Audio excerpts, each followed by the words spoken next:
Hello, welcome to Mark Langley's Horsemanship Podcast, a podcast helping people to understand their horses better, to provide solutions in a calm, connected way. I'm Jenny Barnes. And I'm Mark Langley. Hi Mark, we've got a couple of questions for you on cantering, but this time it's from the ground. So there's two questions which I'm going to merge into one. The first one is from Kathleen, and she's wondering how you approach educating a horse that gets tight when asked to canter. So the sort of things he's doing is scrambling his hind legs, bucking, throwing his head a little or a lot.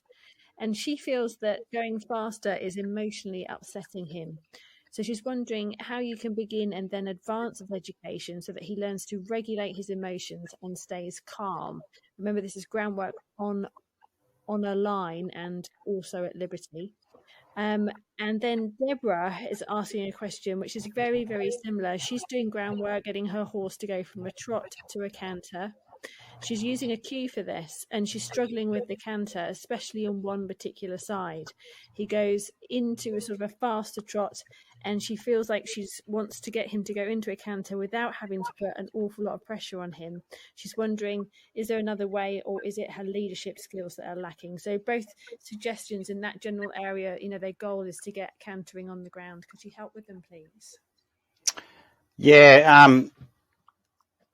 the thing about cantering on the ground, like it's one of those things that I guess some horses are going to find it easy, some horses are going to find it hard. If you want to do a bit more groundwork and establish some good foundation, then it gets a lot easier to get a canter on the ground. And the thing that really upsets horses the most is most commonly when you want to get to a stage that you want to get the horse to canter on line or at liberty, you tend to push them harder because they're trotting. So you push and you might be shaking a flag, you might be using a stick, you might be doing all sorts of things, and there's a lot of energy going towards your horse to get it to go. So a lot of energy going towards your horse is no different than having, if you ever put a group of horses in a small area like a round yard or something like that, or just cattle yards or whatever, and all of a sudden they're in each other's pockets, and there's one that nearly starts picking them over fences, and the other horses are petrified sometimes when you see that sort of happen. When you see it, when they're involved in it, and it's just not nice to watch. So you've got to get them out of that situation as quick as you can before horses end up getting hurt. So if you put a horse in a round yard and finally want it to run at a canter, the main thing people tend to do is put a lot of energy into their horse to make it go, and that's no different than that horse that's kind of nearly pushing them over the fence. So it can be a real traumatic experience for a horse, and people just kind of fob it off and go, yeah, I know, so. I guess the quicker you get it, the more likely someone's going to back off. So I guess some people will push harder to get the canter quick, and then they can back off. But the problem is, it's basically you're wanting the horse to do something that maybe the foundation we haven't done enough foundation to set it up to do it easy. So if I want a horse to feel good at finding a canter online, I'm going to do certain leading lessons, and there's one particular leading lesson that works really good, but you have to commit to the horse learning how to follow a field better. If you just sort of don't want to give the horse foundation, and then you want it to canter just so you can see it canter, then you're going to have to just chase it and hope for the best. But just remember that you could be deteriorating your relationship with your horse. So what I tend to do is I set up a leading lesson, and so if your horse is following the feel of that lead rope pretty nice, what I try and establish is when I push that knot forward, the horse travels forward and it gets past that knot. And I'll get it to lead past my shoulder on a short line, so I can get it to come up to my shoulder. And then I'll get it to a stage that I can walk, push, and the horse will just trot up beside me a little bit.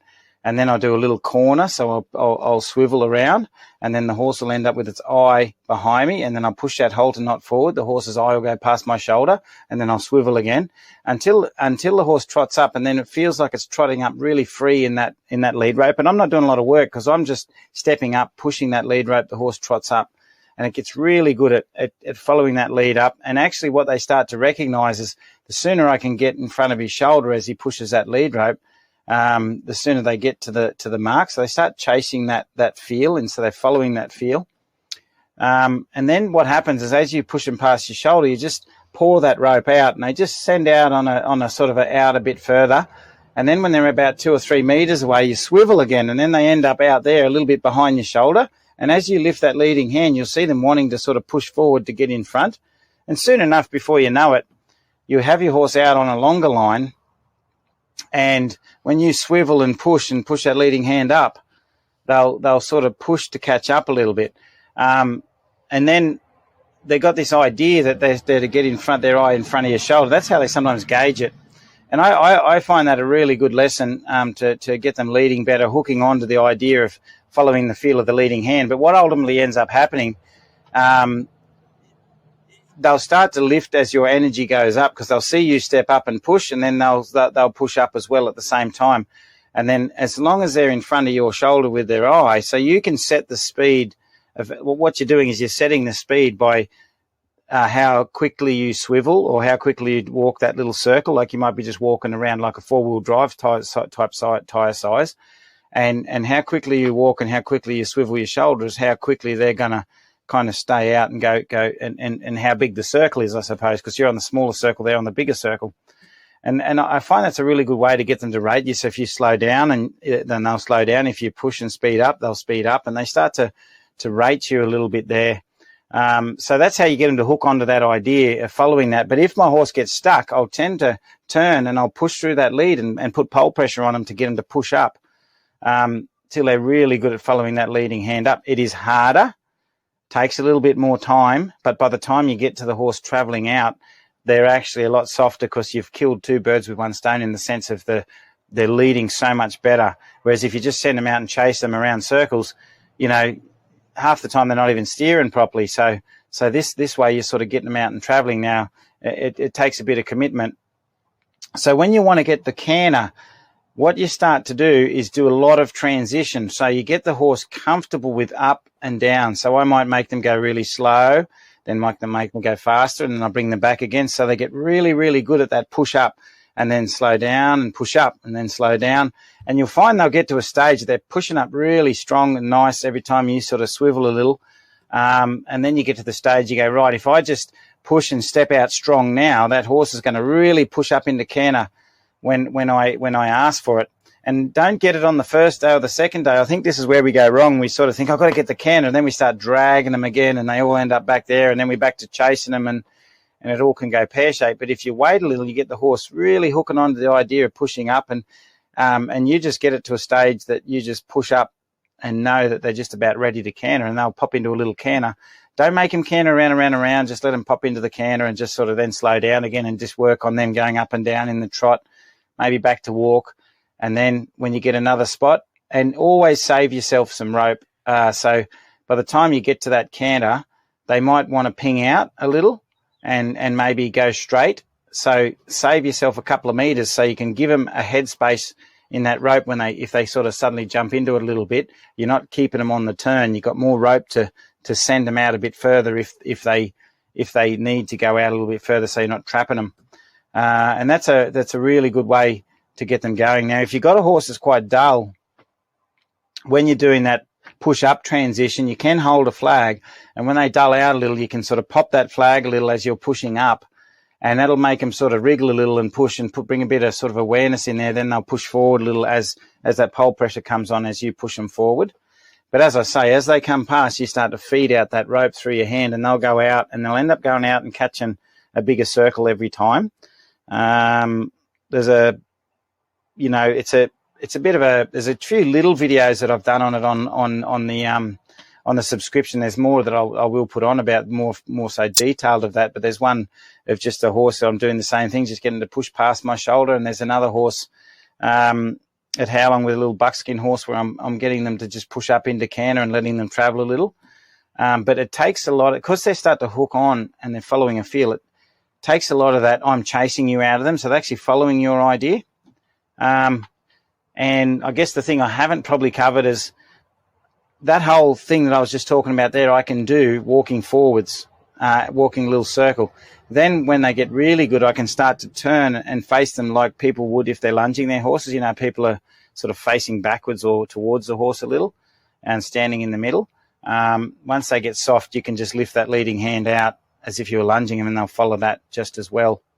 But the key is getting lots of little transitions where they get confident accelerating and then slowing down, accelerating and then slowing down. So they start, and then all you're doing is pushing the bar higher and higher and higher. So if they accelerate really nice, up a little bit in the trot, then back them off, and then until they get really, really smooth at that up, up, up. And then, as I say, you're just pushing it up a little bit, and then you might give them one bigger squirt where you push a little stronger, and then or step a little stronger, and then you'll kind of be pretty sure that they might get it. Takes a bit more time, but as I say, it's time well spent because you're not going backwards. You're actually teaching other stuff to your horses. Oh, sounds really good. Okay, the next questions, again, there's two that we're going to merge together. They're from two different members who both have recently moved their horses, and what's happening is that because of the change, when one horse is worked, the other horse that's left behind is showing high levels of separation anxiety. So for Melissa, it's been 12 months since they moved from the adjustment centre to their new home. And despite her trying to put one in the paddock close to where they're working so they can still see each other, the anxiety is still there. So what she started to do is she's moved one horse into a paddock beside the other one just as part of their daily routine. She's wondering, is there anything else that she could possibly be doing? And then Hermini's also got a question. So she's also recently moved properties, but she also has a new horse. So it's not that the new horse is mean to her horse, but she's finding, and they do seem to agree with each other and that sort of thing, but she does find that her mare is getting quite uptight and reactive, way more than her usual sensitive self. So she's just wondering whether you can comment on whether there might be a link between, is it because of the move or is it because of the new horse that maybe is causing stress and that is affecting how she's operating when she's in work? Yeah, I think she also might have mentioned about possibly separating, a good idea too, in that, which is important too, because sometimes you could think if that other horse was stressing her out, separating might be a good idea, but it's one of those things that sometimes you got to let time. Sometimes some horses may never get along, and you can't just put two horses together. So first, I'm going to sort of answer Hermini's because it's probably a sort of fairly quick answer. Then I'll go on to the other one about the separation anxiety and separating two horses because they'll interlink in together a bit. Sure. But so if she was to sort of take that other horse away, then who knows what's going to happen? You could make it worse. Basically, her life's been disrupted from moving from an adjustment centre to another one and putting with another horse. And this other horse is treating her a little bit differently. I notice that sometimes he even pesters her when she's on the ground having a roll or something like that. But then other times they're good friends. So, it could be just you have to let time maybe let them settle in and her settle into her new environment. And you know her well enough. Because I know the mare, and just for everybody else in the audience, the mare's what I would call a very sensory mare. Like you'd almost say sensory processing, as in the sense of, she notices, things, and she's very, she has, she can be very sensitive to changes in riding environments and pressures and things like that. Some people will call it maybe highly strung. But yeah, so this mare she's going to be, there's going to be a teething process. I'm hopefully for your sake and her sake, it's a teething process, where you just got to let it ride out. You can't just, I know it's hard for everybody. We just can't make magic herds everywhere that they can all just live in.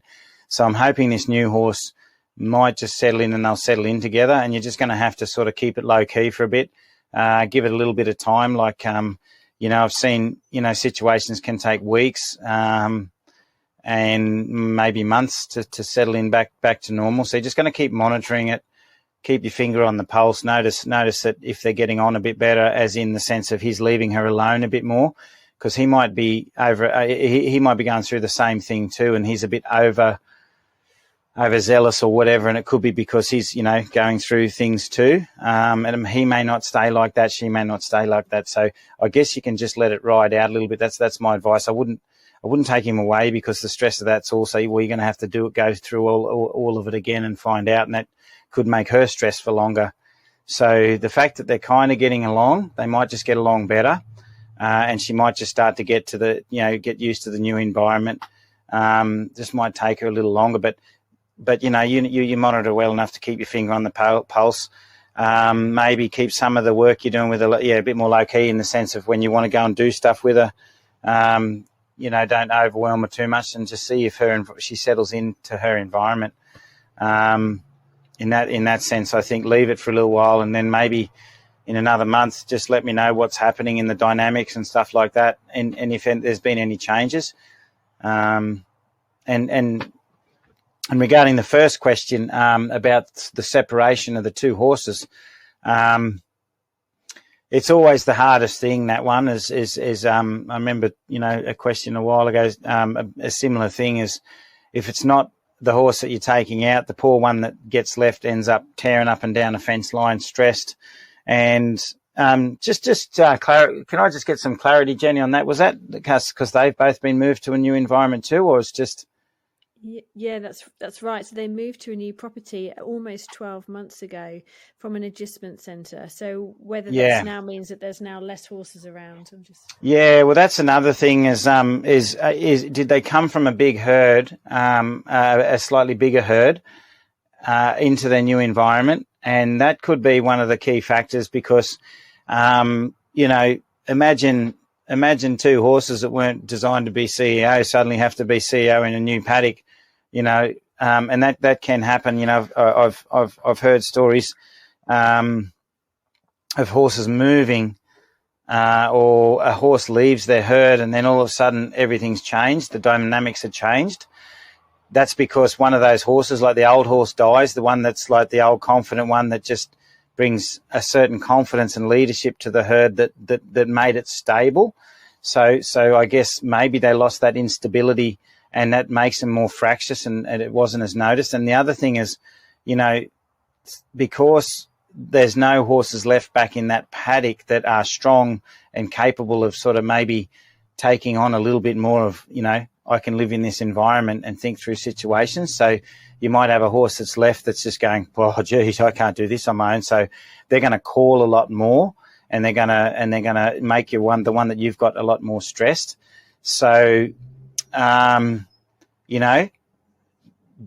possibility of adding another horse could be a possibility that could create a better balance in there for them. So there's a confident horse with the one that's left. The other thing is, when you're working your horse, just make sure you've got the other one close and work on some graded exposure. So maybe work just outside the paddock, or bring that horse with you, like you sort of kind of, I think you said that you were doing. So they're kind of close, working together.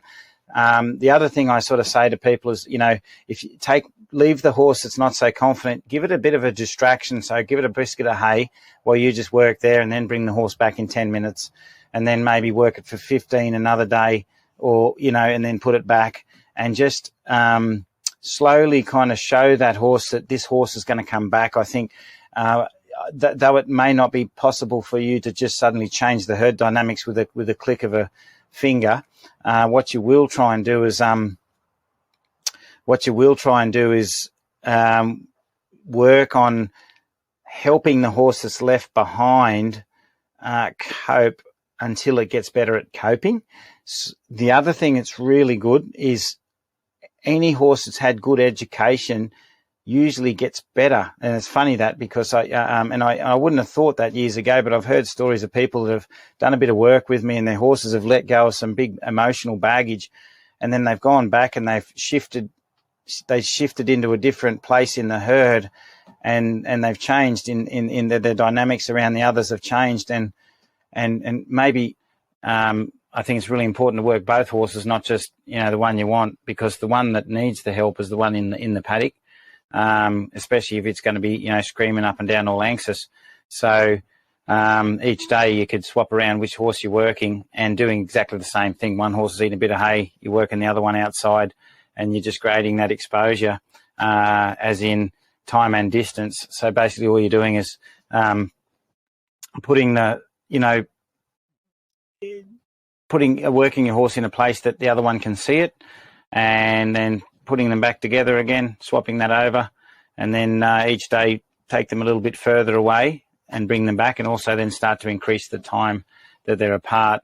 As the other one gets more confident, you'll be able to go away longer. It's like going out on a trail ride.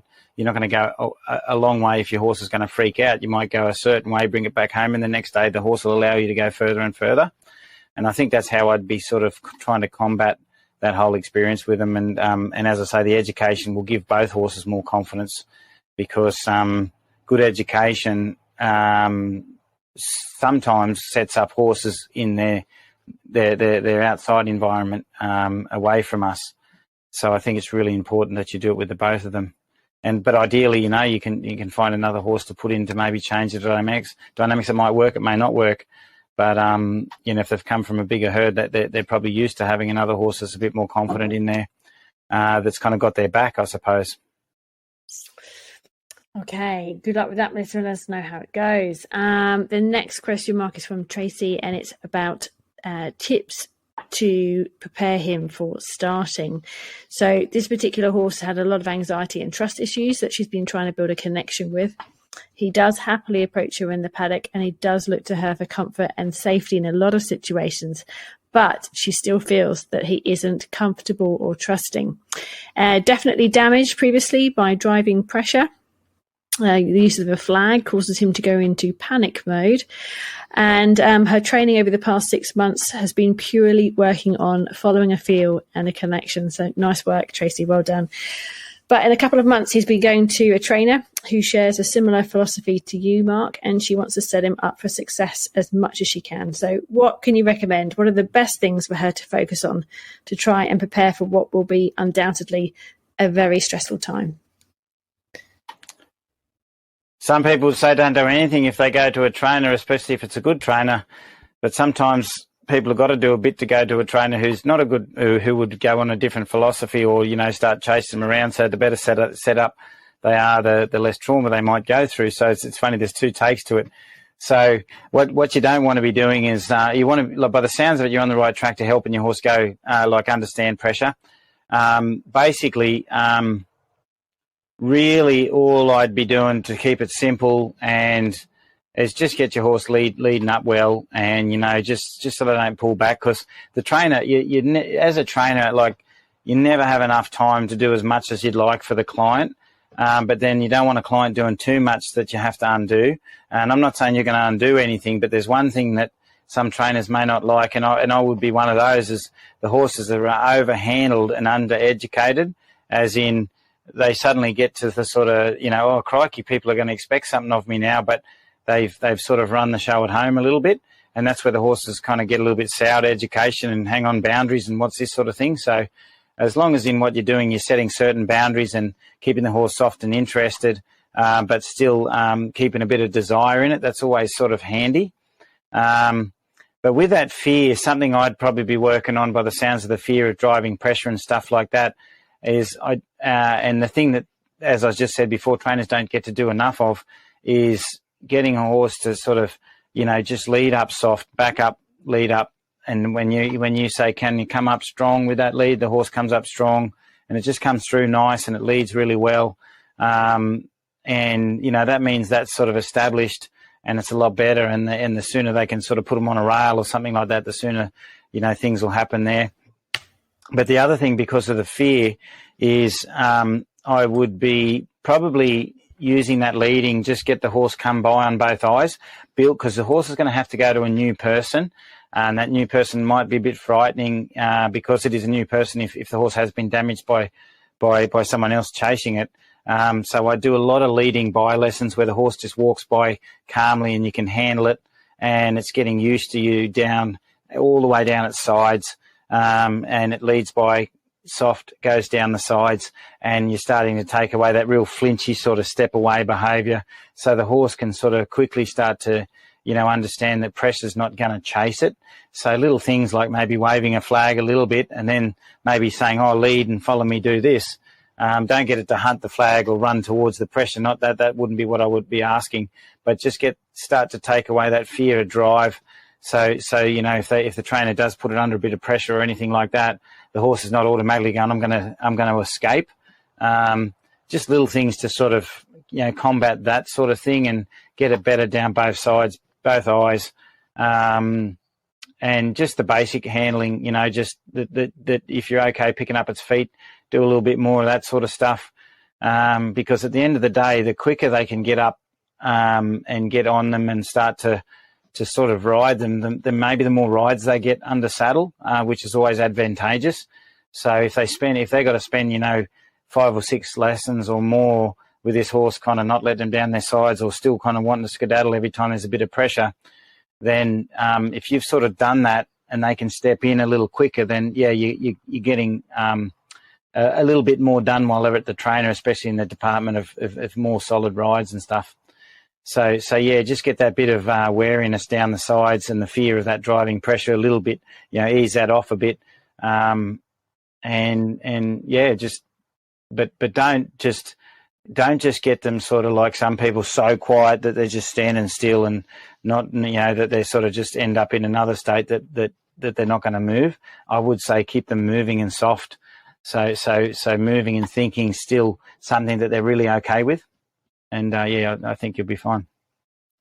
Wow, that's great. Lovely. That's a really nice answer. Thank you very much, Mark. And thank you for the questions, everyone. It's great to hear from you that's coming through. And anyone that's interested in asking Mark a question, you just got to jump online and become a member. Okay. Thank you, Mark. And we'll talk to you again soon. You can learn more from Mark online through his online training videos. Just search Mark Langley Horsemanship. There's over 380 training videos which everyone has access to with a 7-day free trial. If you like what you see, it's just $15 a month from there. That's help where you need it.